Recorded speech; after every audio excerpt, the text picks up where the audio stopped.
Chris Bonnicia must have some idea of what he's done, leaving families with unfinished homes and tradies claiming they're owed hundreds of thousands of dollars. Tonight, the disgraced builder and his trail of destruction. Do not trust Chris Bonnicia or Aisha to build your home.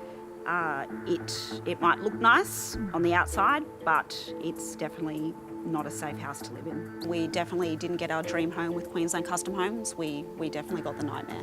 Homes left in tatters. So it's really just hanging here. Yeah, it peeled off.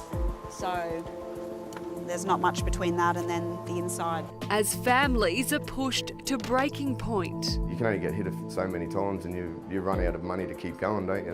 Me and my wife, and we had to sell everything and just move into a shed. You're living in a shed? Living in a shed.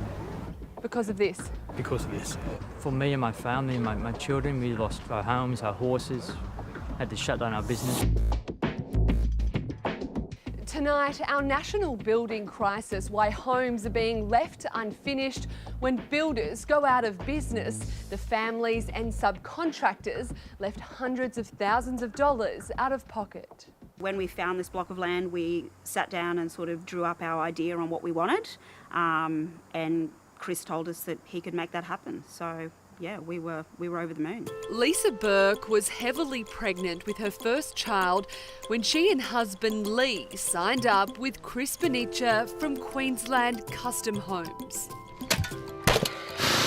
This was meant to be our forever home where we raise our children. It was meant to be a 7-month build. This probably isn't where you thought you'd be days before giving birth to your second child. No, definitely not, especially when I was pregnant with my first child when we started the build. I could never have dreamt that I would still I would be pregnant again before finishing this house. Lisa and Lee started to notice problems early on.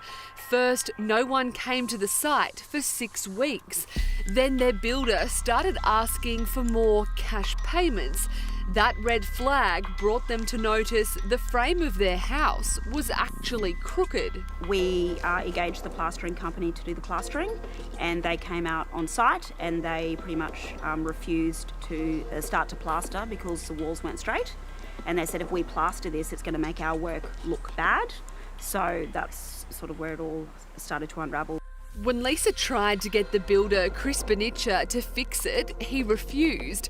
By then, the render that was done was also falling apart. Lisa, this is just one example of some of the bad work that was done here. Yeah, this is something that we haven't had a chance to fix yet. So the render literally fell off the walls. We've had some experts come out and say that they've never seen anything like it. While Chris Bonnicia took off overseas for family holidays, Lisa went to the Queensland Building and Construction Commission, but they offered little help. They were only interested once the build was finished.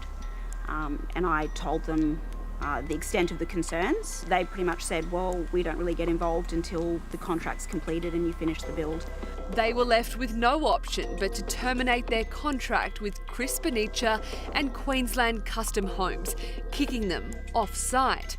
They've now had to bring in another builder to finish the job at a cost of $100,000. In early January, Queensland Custom Homes went into liquidation, with numerous subcontractors chasing them for payments. Well, we recently found out that the concreters weren't paid, and I can't believe that. Like, they laid this slab back in December 2017, and we had no idea. We had paid for the slab, so I don't understand where the money's gone. Thought we were getting along pretty well.